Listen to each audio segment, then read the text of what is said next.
right? Like everybody has their stuff. Like maybe parents were in survival mode, and feeling Sure. emotions when you're in survival mode, you don't have time to, or it can cause you to Yeah. fall apart when you can't, right? So I think as I've gotten older and my own healing work, which is important in order to be able to do this work, it does require a certain amount of comfort with all of this, the messiness or pain that, or even discomfort that accompanies some of the emotions that make up the human experience.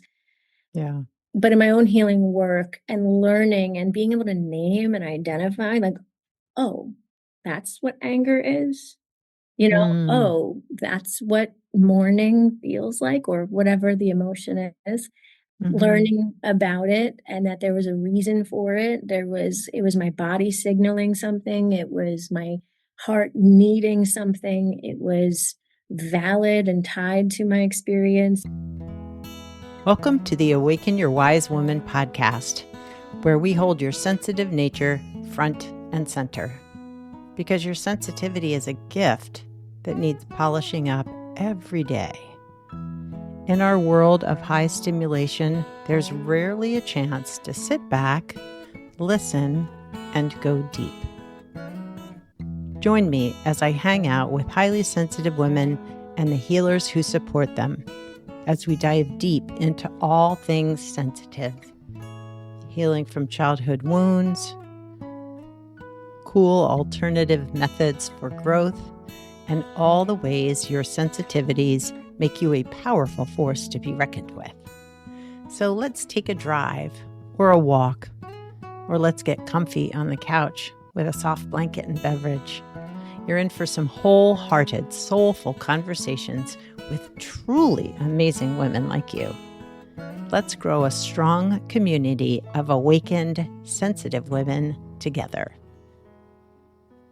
Hey, and welcome back to the Awaken Your Wise Woman podcast. I'm your host, Elizabeth Cush, and I'm recording from a little bit different space here today. So if you are watching the video on YouTube, you will notice that my background's a little different, but I wasn't able to record in my office today. But hey, this works, right? I had a great conversation with Elizabeth Scarano, and I really am excited to share that with you. But before we jump into that, I just wanted to remind all of you that the Circle of Sacred Sensitivity membership is open for registration. You can also drop in to our monthly circles, which happen typically on the third Thursday of the month, although due to scheduling, sometimes that shifts. But if you want to know more about that, go to my website, elizabethcush.com, and you will find all the information there under the Circle of Sacred Sensitivity tab. And I would love to have you there. Also, if you are a listener and you really resonate with an episode or the podcast in general, I would love for you to share it. The more women who are listening and sharing, the more visibility the podcast gets, and the more our sensitive energy gets put out into the world. And I think that's really, really important right now. So I would really appreciate it if you shared, and I appreciate you listening. So my guest this week is Alyssa Scarano, and she is a therapist who really advocates for whole body wellness, not just our mental health, but our physical well being. And her message of really honoring our feelings as our body signals the feelings that we're feeling in ourselves, that it's really when we can tune in and listen with kindness and compassion and open-heartedness that a lot of healing can happen. So let's jump into this amazing conversation, and I look forward to hearing your thoughts about it. Hi, Alyssa, and welcome to the Awaken Your Wise Woman podcast. Thank you so much for having me here, Biz. I'm so excited to be a part of the conversation. I'm so excited to have you here. And I know scheduling was a little bumpy, but I'm glad that it all worked out and that we're here and that we get to have this lovely conversation. Yeah. So, if you wouldn't mind sharing with the listeners a little bit about yourself and the work that you do, that would be great. Absolutely. Yeah, so I am a licensed professional counselor. I have multiple state licenses in a few different states, mainly because I come from a military family. My husband was in the army, and so we moved around a whole bunch. And so while I was Mm. there, I got my license in every state. And so I've gotten that to work well for me. I've been able to maintain some relationships with colleagues out there and friends and stuff like that, and clients as well. And so why not, right? And Yeah. my specialty is with relationships, and really we're always working with relationships or family of origin, even when I'm working with somebody on an individual basis, right? Because at the very core of things, we have a relationship with ourself that is central to how we relate to others.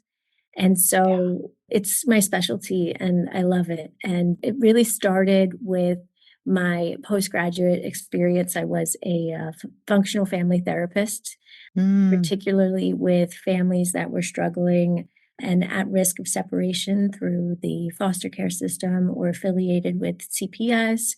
And it was challenging work and it was a lot, but it also really framed my point of reference with the work that I do now. It was just really great learning experience. It immersed me within relationship dynamics as a whole and how we're always influencing each other, and particularly Mm. from very early experiences and relationships. And so it's informed a lot of what I do. And so now I've been lucky enough to take that learning and combine it with my love of wellness and yoga and using that, Mm. all of those different wellness tools as a way of improving the relationship you have with yourself so that you can, or that clients can relate to others in a more compassionate way, right? Because if we are relating to ourselves from a place of self compassion or acceptance or even belonging and empathy, and understanding and curiosity, we can then extend that outward. We might have more patience, right? We might have more confidence in asserting ourselves. And so Mm. through my practice, we combine therapy with wellness, making treatment more of a holistic mind body approach. So Yeah. our clients have access to therapy to do some of the deeper healing work and family of origin and healing from trauma, while also having the support in really structured one-to-one settings where you can gain new skills and have practice from knowledgeable experts within their realms of wellness. So right now, Mm. we have a self love coach, and Hmm. she is a licensed clinical social worker. She's created a whole cognitive behavioral therapy informed self love program. And we have Mhm. a registered yoga teacher and certified mindfulness meditation teacher with loads of years of experience leading individual and group meditations. So his services are included as well. And we have a personal trainer and nutritionist that we're bringing on, and he has a whole Mm. program that is geared toward empowering individuals to make small, actionable changes that match to where they're at in their lives so that they can feel more empowered over their decisions and their body and how that Mm. relates to mood. And we're looking into and have someone else that'll be joining the team that is going to be our yoga person. And so I'm very excited about that addition because that was always part of the vision. Yeah. So yeah, that's what we do, and we service Wow. states of Florida. I have to do it in order so we don't forget, but it's Mhm. Florida, Missouri, New Jersey, New York, and Texas. Nice. Nice. Sounds like all the places you've traveled Yeah, through with the military. yeah, exactly, exactly. Yeah, yeah. Well, that's truly, I feel like, should be the future of mental health. Just that full body wellness, your mind, your body, your spirit need to be aligned and healthy, for a better word, looking for a better word. But yeah, for us to be truly centered and able to be in relationship with others. Yeah, yeah. Yeah.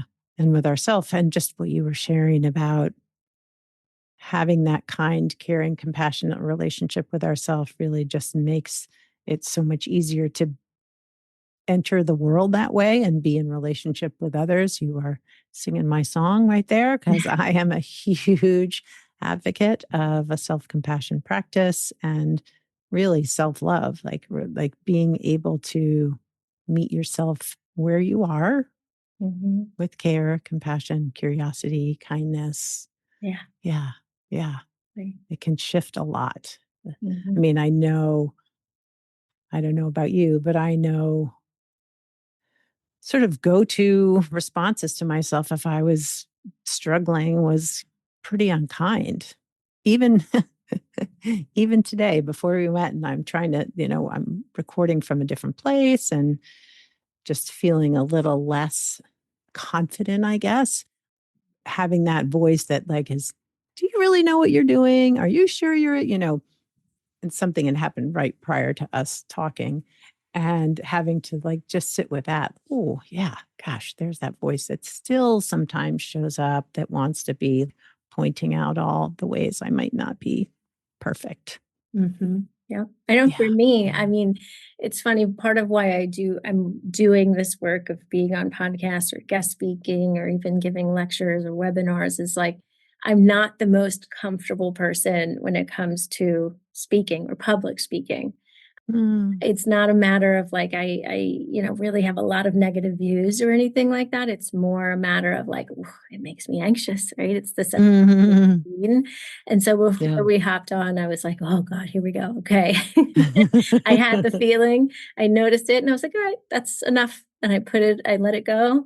And now here I am with you. And it's a conversation and talking about things that matter and things that I fully believe in. And so that's what I'm using today, right now, to ground me and realize that, you know what, like we're here and let's enjoy the connection, you know? Yes, yes, yes, yes.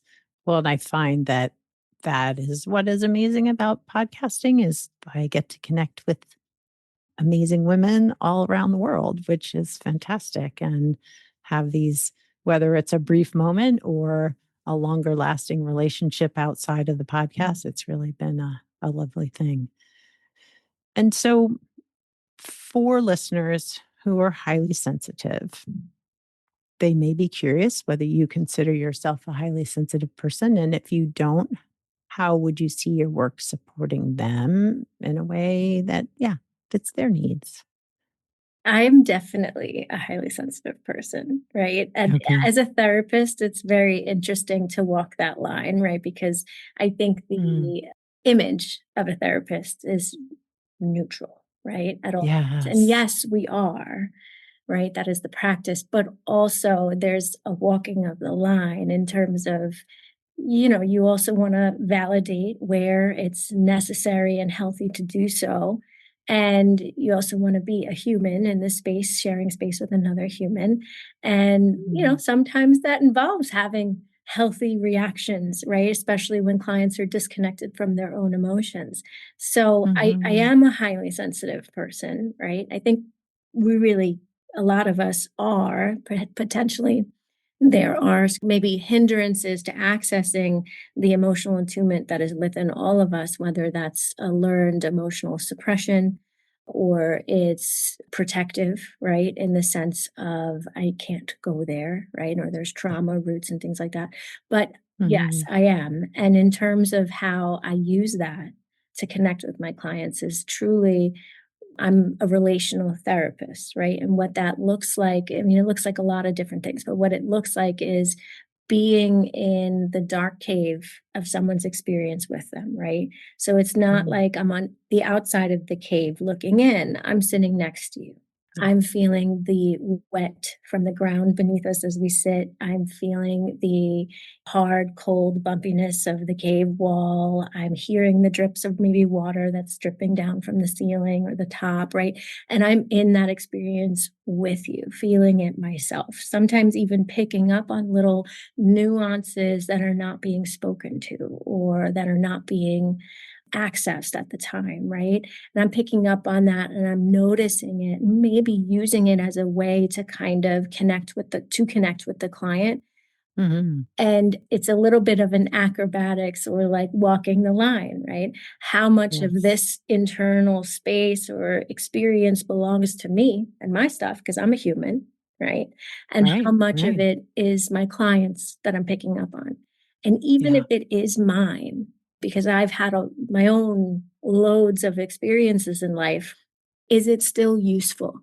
Right? yeah, Is it right. still something that's going to carry us forward in our work together, align us, connect us? Is it, so it's a little bit of like being in the cave, stepping out of the cave, being in the cave, stepping out of the cave, back and forth, and making sure that I'm helping the client look up and see the light at the same time. What's on the other side. Mm, I mean, that's the imagery behind it, but mhm. I would say that it's a strength for anyone who is identifying with being emotionally attuned, because it is the thing that can connect you to another human, whether that's your Yeah. child, your partner, friend, colleague, someone you work with.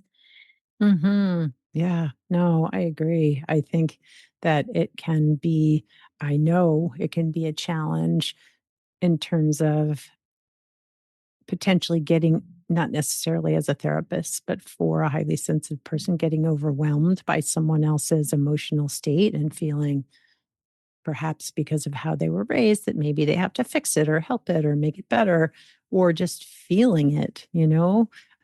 But I liked your description of the cave and the drips and the coldness and how lonely that can feel for a client, but for you as a therapist to be able to be with them in that experience while not necessarily absorbing the experience yourself, if that makes sense. Right. Right. Allowing Yeah. myself to feel it. Right. I think that's what a lot of us therapists are really aiming for, is helping clients connect with their emotions, even if they're uncomfortable or scary Yep. or overwhelming. And Mhm. I can only build that tolerance or help a client build that tolerance if I'm able to hold space in a non reactive way. Mhm. And so that requires a certain amount of being comfortable with all of the spectrums of emotions, right? Except It's and true. I'm living Yeah. that in my own life, right? Yes, yes. So yeah, yeah. It's really Mm. such I call it, it's honorable work, right? It's a privilege to be invited into someone's world in that really deep, intimate way. And I don't ever want to forget that, right? How Mm. personal and meaningful this work is. Absolutely. No, I agree. It's funny, I always often feel so, yes, honored, privileged, blessed to be able to be with the clients that I work with and meet them where they are, but be kind of, I don't know if guide is the right word, but a partner in their journey as they move forward. Yeah. Yeah. Because many of us, as highly sensitive people, were told we were too feeling or too sensitive or too reactive, too. What has helped you sort of be with whatever the feelings are in your life, in your work, to tolerate Mm. both being a deeply feeling person, but also feeling those feelings? Well, it was a journey. Right? I was Yeah, definitely told I was too sensitive or making a big deal of things that didn't need to be a big deal. Right? I yeah, remember being a kid and like came home from school. I have no idea how old I was, but I came home from school and I was like, I had such a bad day. Or even thinking like it's gonna be a bad day. I was young yeah. and felt that way, right? And I was told like, "Oh, you don't know a bad day," right? So it was like kind of I Yes, yes. learned to kind of minimize. And you know what? Like the reasons, right? Like everybody has their stuff. Like maybe parents were Yeah, in survival mode, and feeling sure. emotions when you're in survival mode, you don't have time to, or it can cause you to Yeah. fall apart when you can't, right? So I think as I've gotten older and my own healing work, which is important, right? In order to be able to do this work, it does require a certain amount of comfort with all of this, the messiness or pain that, or even discomfort that accompanies some of the emotions that make up the human experience. Yeah.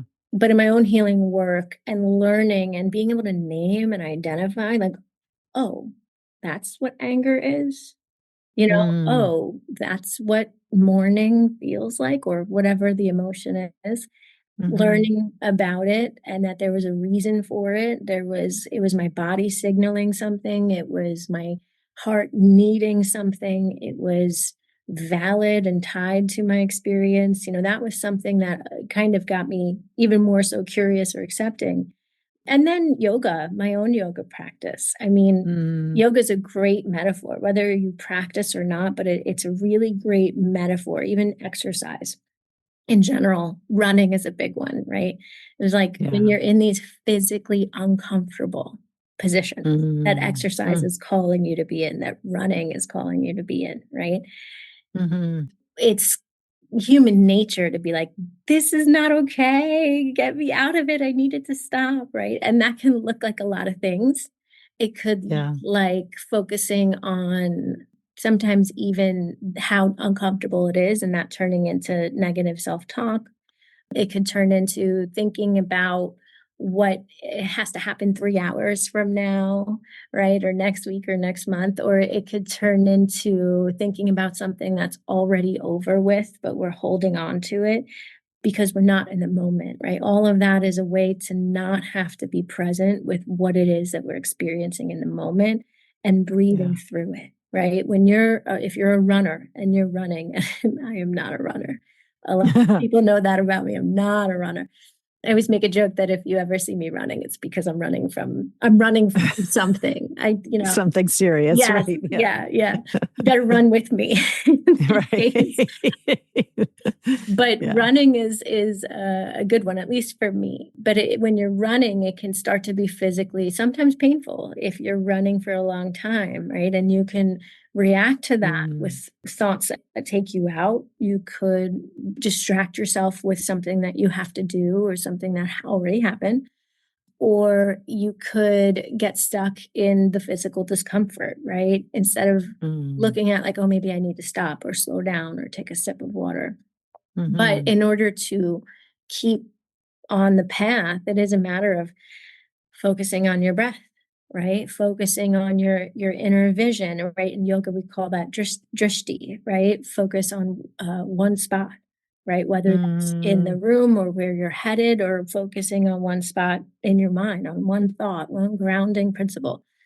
And so, yeah, I mean, in order to kind of build that tolerance for that discomfort and also respect where you're at, it requires being present with the Yeah. experience and then realizing that, like, okay, it's past. you know, Yeah. no Yeah. emotion is fixed. It's meant to be transient.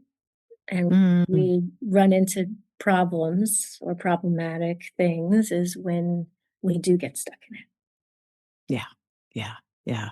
Well, and I think many people, if you're haven't practiced really being with your emotions, often it can feel like whatever you're feeling right in that moment will never end, Right. or that you will be in this forever. And I know if you are highly anxious or deeply depressed, like some of those moods do stick longer, but moods do shift and change even a little bit, right? Like even moment by moment, I can feel maybe a little bit better or less anxious or less depressed or whatever.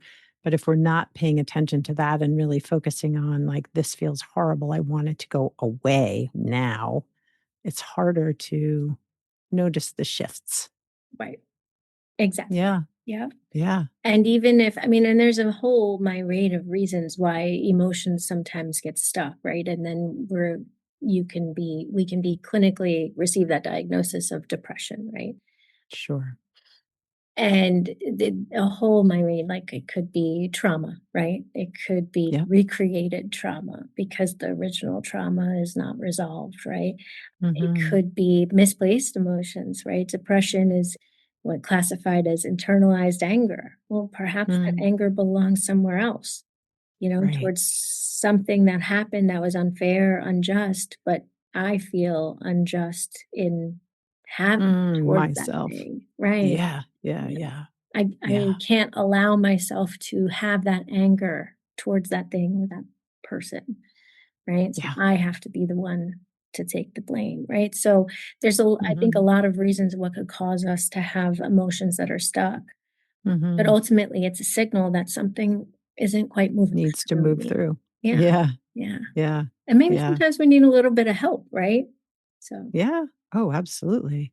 Well, and what you said about movement, yoga, whether it's yoga, exercise, but body movement can be so incredibly powerful, helping emotions move through that maybe we aren't even realizing that it's happening, right? mhm, That these transitions or transmutations or whatever, that we are able to move through some of the emotional content without having to necessarily talk about it. mhm, yeah, Yeah. That always blows my mind. I mean, just in my own healing, like what has moved through, yeah, through movement, through walking, through just being in nature and mhm, awareness. yeah. Yeah. Yeah. I remember, like, earlier on, what brought me to yoga was, there was a studio that opened up, like, around the block from my house, Mm, and I had never done yoga before. I really didn't know much about it, but I was like, "Oh, that's cool," and I kept kind of seeing it on my way home from work. I was like, I'm gonna go." And, I went, and I don't wanna say that this is an experience that is completely gone because, every yoga class is different no matter how long you've been practicing, right? Your body shows yes. up different, you show up different. You're in a different Mm, space mentally, emotionally, physically every time we go.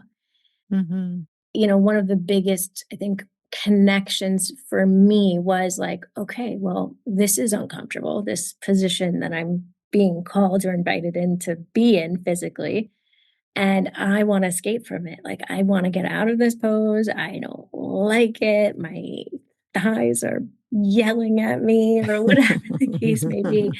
And then you're yeah. being, prompted to breathe and maintain a vision, right, on something in the room that's unmoving Mm, or a thought, mm, right? yeah. And then I would see that discomfort kind of I could be with it, and then we'd flow and move through another pose, and then that started kind of happening in daily life too. So, Mm, yes. mm, And that's yeah. what they say. And, I think until you can experience something like that in whatever fashion, even if it's going for a walk or whatever the case may be, it might be a little bit, really, does that really happen? But yeah, yeah, there's a mind body connection.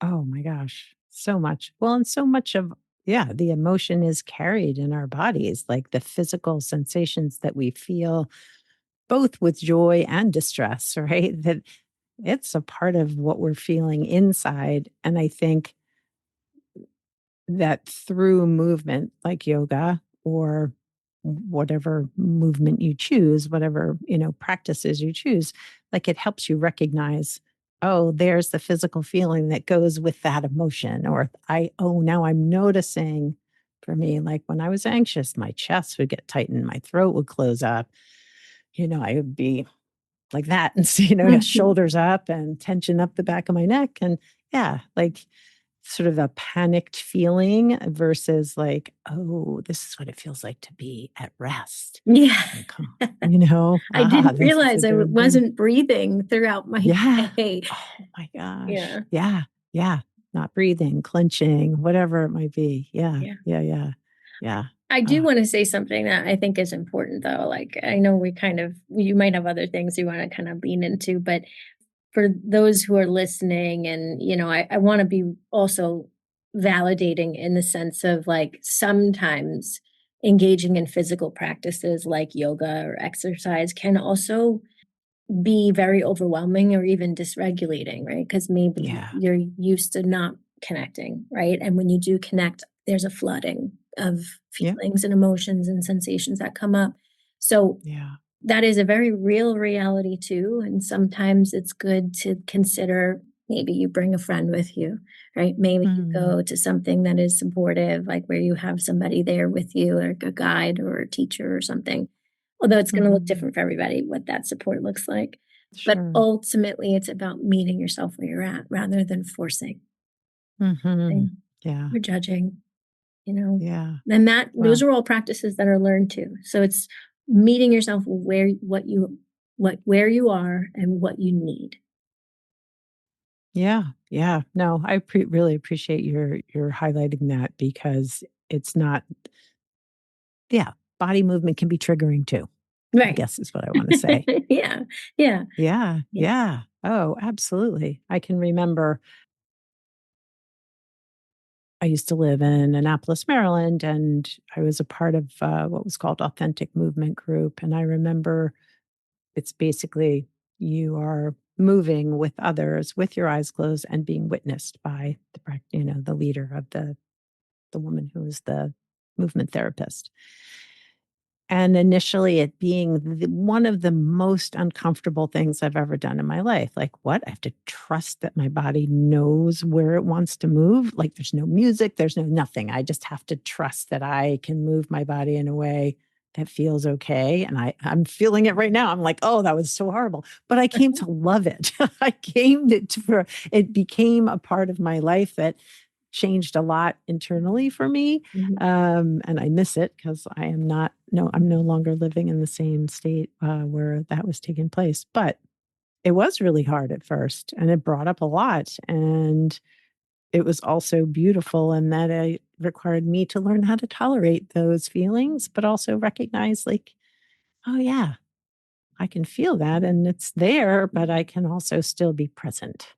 Right. And here's the other side of it, because sometimes maybe you've heard clients say this too, and I'm guilty of it as well, is like I remember being like 20 and saying like, how is crying about this gonna help? Yes. Oh, Right. yes. And I get Yes. that. Yes. I Sure. lived it, right? Like I remember that. Yes. But here's the thing. What's great about it is that when you start to feel more comfortable with whatever experience you're having, right? So, say it is sadness that we're trying to kind of tolerate, or even build more of an understanding of why we're feeling that way, what's contributing to it. The thing is this is that it begins to open the door more deeply to joy. Yes. And so, if we're numbing one emotion or suppressing one emotion or bearing down or whatever reaction we're having to one emotion, it starts to affect all the other ones. Yeah.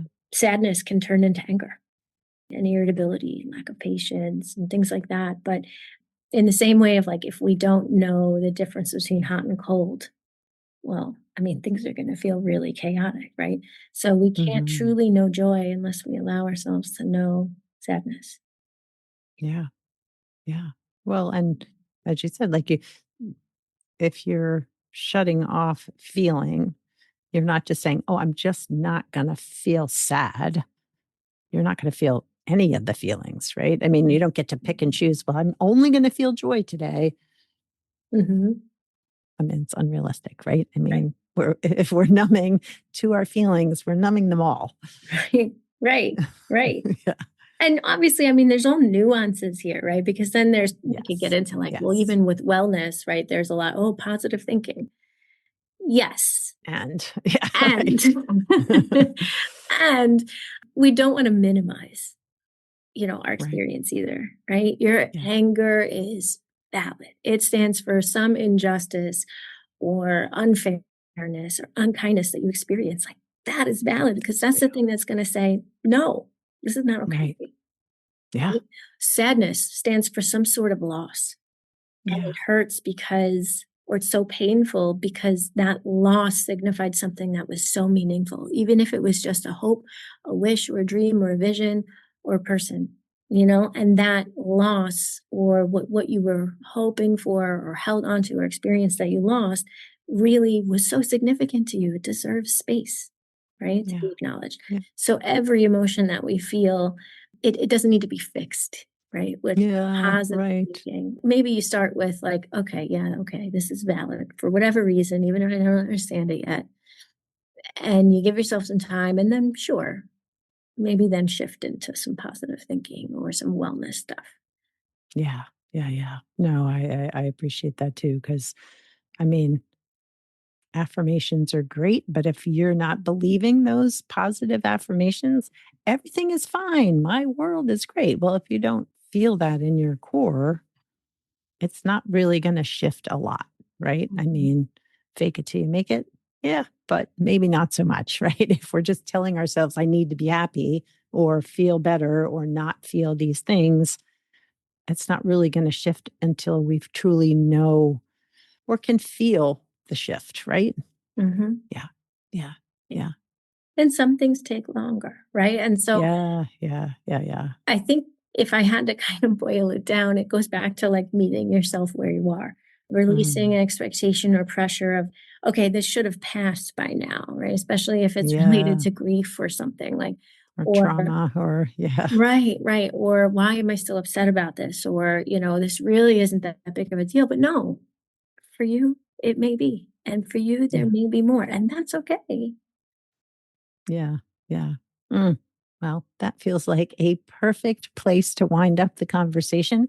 But if there was something you felt important for the listeners to hear, especially if they're highly sensitive around feeling and feelings and wellness, what might that be? This is my favorite little like tool or way of thinking about Mm, emotions. So emotions are really just tools. They're signals. So in the same way, and we work really hard to like separate emotion from body, right? But they don't work that differently from the physical body. Your body will cue you when you're hungry. If you're noticing, right? If you're connected and noticing and paying attention, right? Your mhm. stomach will growl. Your body will cue you when you're cold. You get goosebumps, right? Even when you're scared, like it's a lot easier to identify when we're scared from our body because it's such a profound physical response, right? But Yeah. all emotions work that way too.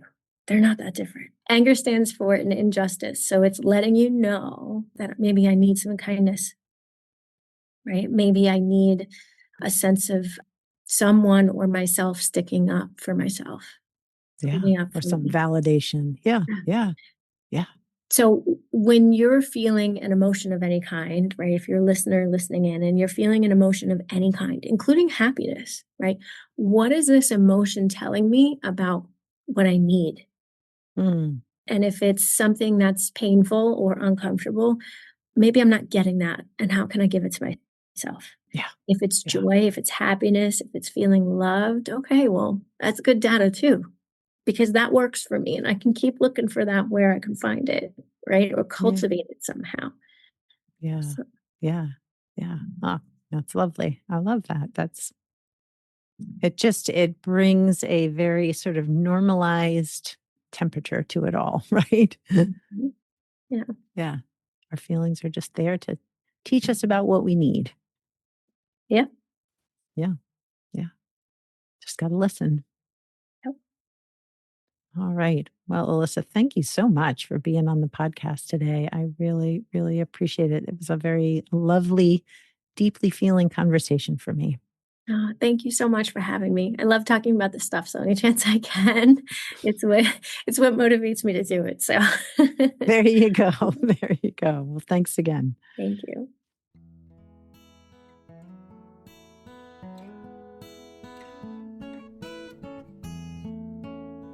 Well, that was really a wonderful conversation. And Alyssa was a very grounded, sensitive soul. And I so appreciate all the highly sensitive women who are willing to come on the podcast, tell their stories, share their insights, and their work with highly sensitive women.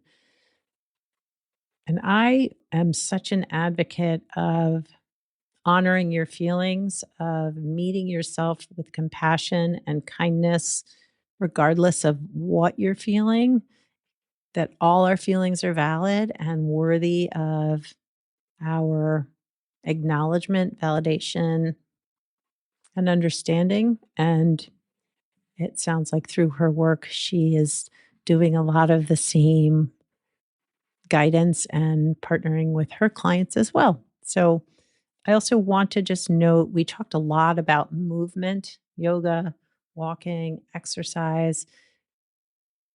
I'm pretty sure there might be some of you out there that movement and exercise might be more of a challenge, whether it's because of physical pain or a disability. I just want to acknowledge that any kind of movement, even if you're in a chair, moving your arms, I know there is chair yoga as well, but just any sort of movement for your body is healing. It doesn't have to be strenuous physical exercise. It doesn't have to be yoga that you're in positions where you're in pain or struggling, or it doesn't have to be about pushing. It's about allowing your body to express itself. So, dancing, shaking your butt in your chair, giving yourself a hug, any kind of movement can be beneficial to our mental well-being and our physical well-being. So, that's my little sales pitch there. Once again, if you're interested in being a part of the membership for highly sensitive women, I would love to hear from you. You can go to my website at elizabethcush.com and find out all about the membership. You can also reach out to me if you would like to join. There is a link there right on the webpage that has you fill out a registration form. If you've been a part of the circles, if you've attended at least one, and you want to join right up for the membership, for the monthly membership, just reach out to me and I will send you the link and get you enrolled. Well, I hope that you have a beautiful, feeling full week ahead. And I hope you take care of yourself, your body, your mind, your soul, your spirit. I look forward to connecting with you here next time on the podcast. Thanks for listening to the Awaken Your Wise Woman podcast. The information in this podcast is not a substitute for seeking help from a licensed mental health professional. Music by Andy Cush, sound editing by Laura Disler, and show notes by Kathy Cush. If you'd like more information about me, Biz Cush, and the resources shared today, go to awakenyourwisewoman.com.